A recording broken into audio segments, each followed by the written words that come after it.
time with the defensive play. Now finds Jalen Green. Oh, my goodness! He did it! Oh! Jazz, the Jazz turn it. Oh! Cam Whitmore. Şengün goes coast to coast. Oh! Here's Williams. Here comes both teams. Here comes Rocket Security. And we got a score. Red Nation Blogga back with another video, guys. The Houston Rockets defeat the Phoenix Suns, and they continue to stay on the winning track as they now extend the win streak, I guess, to 2 games, if you can actually call it a streak at this point. I don't think you can, but nevertheless, the Houston Rockets extend the win streak. This game was it was a weird game. Like, Phoenix and Houston just took turns throwing punches, going back and forth. Phoenix went on a run, Houston would respond. Phoenix goes on another run, Houston would respond. This game was fun, you know, for all intents and purposes. Houston Rockets, they are missing Fred VanVleet and they are missing Jabari Smith Jr., but the Phoenix Suns are already a bad team, and they were down Devin Booker and they were down Bradley Beal as well. The Phoenix Suns are just a team that can't seem to get right. They're a team that can't seem to come together and complete the goal that they wanted to achieve when they decided to, hey, we're going to get together in Phoenix. They're just not a team. They're just not a team that everything is coming together. And it seems like ever since Kevin Durant left Golden State, that's what's been going on. But I'm going to tell y'all one thing before I get to the Houston Rockets side of this. Kevin Durant is 37 years old. He had 37 points, 5 rebounds, 9 assists, 2 steals. He was 15 to 22 from the field, 68%. He was 2 of 5 from 3, 5 of 5 from the line, and he played 42 minutes. Without Devin Booker, without Bradley Beal, he was that efficient. He was that dominant from a scoring perspective tonight.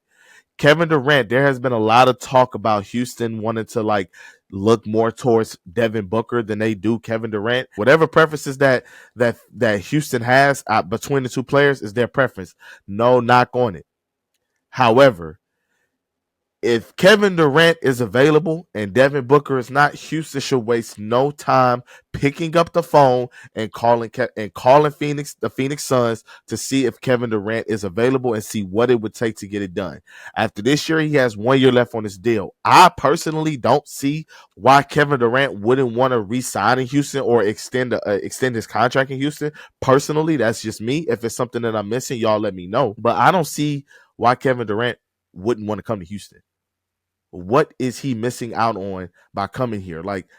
Memphis, cool. You know, there's other teams out there that are being floated around, but I just think that Houston is potentially the best situation for him. They have the draft capital and the assets to acquire him. And Houston wouldn't even have to decimate their entire roster to get Kevin Durant, which is what Phoenix did. And then now Houston would be in the same situation next season that Phoenix has been pretty much since they made the trade for Kevin Durant, which is just in limbo, not good enough, never getting over the hump, a first round exit. That's all it is for Phoenix. And with Kevin Durant coming to Houston, of course, this is all conducive of what the price would be and what Houston would have to give up. He would be a phenomenal addition. A team that struggles with shooting would get one of the most elite shooters in the league. A team that struggles with scoring in half court would get one of the best half court scorers in the league. A team that struggles in isolation scoring from the perimeter would get one of the best isolation scoring guys on the perimeter in the league. Even at the age of 37. I don't really care about the age here, because similarly to LeBron, Kevin Durant's game has not just fallen off of a cliff. He's not your average 37-year-old player in the NBA. He's not. And what the Rockets do and how they play, they can surround him with enough young guns and a young core to stabilize him so there's not so much on his plate. And because they're younger, the injury history is just not there. So Kevin Durant will be sheltered and he can focus on what he is good at, which is sniping.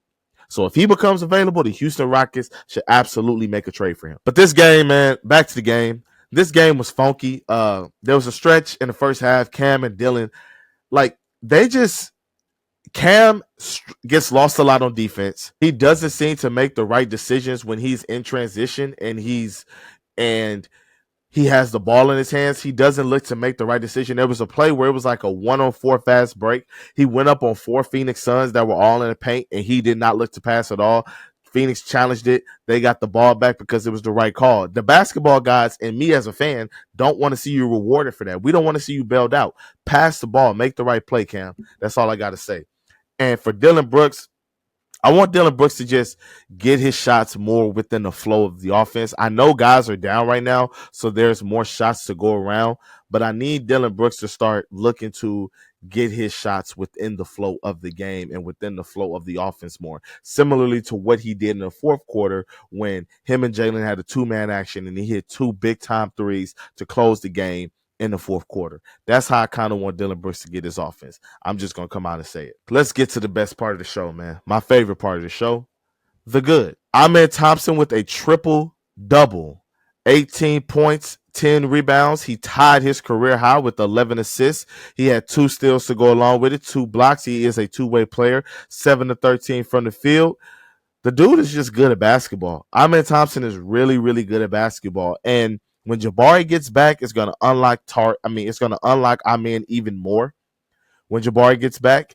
And when everybody's healthy and Fred comes back and it's even more taken off of his plate as a ball handler, as a shot creator, as a guy that needs to get his own offense, it's just going to make this Houston Rockets team that much better. And I just anticipate us climbing right back up the standings. I think that the only reason why the Houston Rockets fell down the standings in the first place was because of the simple fact that injuries just came at the worst possible time and they all just collided. And yes, they had some bad losses that they should not have lost to. I think the Knicks game they should have held on to. The Brooklyn Nets game they should have held on to. Even going back to the Memphis Grizzlies game, I think they should have held on to that game as well. But at the end of the day, injuries happen. You have to learn how to play through injuries. You have to learn how to sustain through injuries.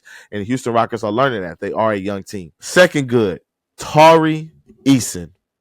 25 points, 9 rebounds, 4 assists, 3 steals, 11 to 16 from the field, 3 of 5 from 3. Tari Eason was great tonight. He was really the tone setter for the offense. He was the tone setter for the defense. He was the tone setter for the hustle. He looked like the Tari Eason from October and November. That Tari Eason that was wrecking havoc, that was a defensive demon, that was on the glass, that was getting the second chance points and finishing at the rim and dunking the ball and being like he looked. This was probably the best that he's looked in a very long time. I can't remember the last time Tari Eason looked as good as he did tonight.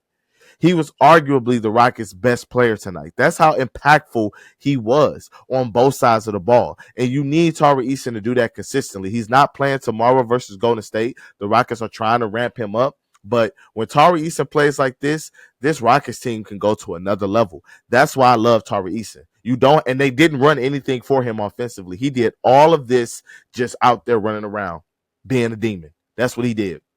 And you got to love that from Tari Eason. Let's get to the bad. Now, I want to say he wasn't as bad as the segment insists. He wasn't.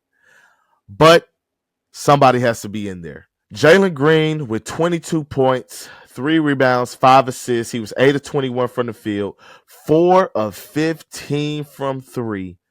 Only 2 turnovers, which is not bad for Jalen.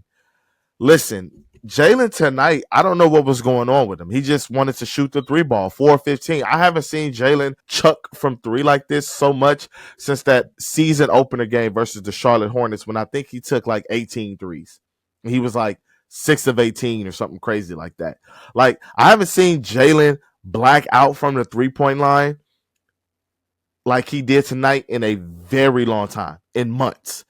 And I don't like when he falls in love with the 3 ball. I particularly don't like it when he falls in love with the 3 ball and you're 4-15 shooting 27% from 3.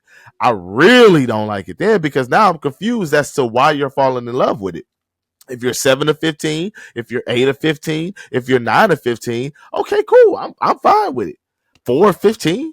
Why are you shooting so many threes? Mix up your game. Get in the mid-range. Get to the paint. Look to draw fouls. Do something different rather than just keep going out there and chucking up threes. You got to diversify your offensive palette, brother.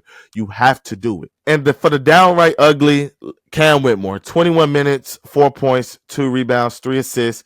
He was 2 of 10 from the field. He was 0 of 5 from 3. somehow he was a +9. My only thing with Cam Whitmore, and I said it earlier in the video, I want Cam Whitmore to realize when is a good time to black out and when is not a good time to black out. And it just seems like he struggles every single game to find that balance. It seems like he just struggles all of the time. When you want him to shoot, he's passing. When you want him to pass, he's shooting. When you want him to look for the next man, he's driving it into traffic. Sometimes it works out and he gets a bucket. Sometimes it doesn't. I'm at the point now with Cam Whitmore where I feel like adamantly as a fan, I don't think that he will be here next season. I just don't think that. And I could be wrong, you know what I'm saying? And I'll definitely want him to thrive here as a Houston Rocket and get better with this team as they continue to age and get older and get better. But I just don't see a future for Cam Whitmore on this team. I just don't. I like what he's contributed to the team this year, but he's been on the downright ugly absolutely too many times this season, and there's a trend there. I watch basketball a lot. I know when I see a player that is talented, but they're missing certain intangibles, and Cam is missing a lot of intangibles about the game, and that's okay. He's young. He's only 20 years old. As always, guys, thank you for watching. This has been another great episode. Please like and subscribe. Comment below. Let me know what I missed in the comments. Let me know what you disagree with. Let me know what you agree with. As always, thank you for watching. And RedNationBlogga out.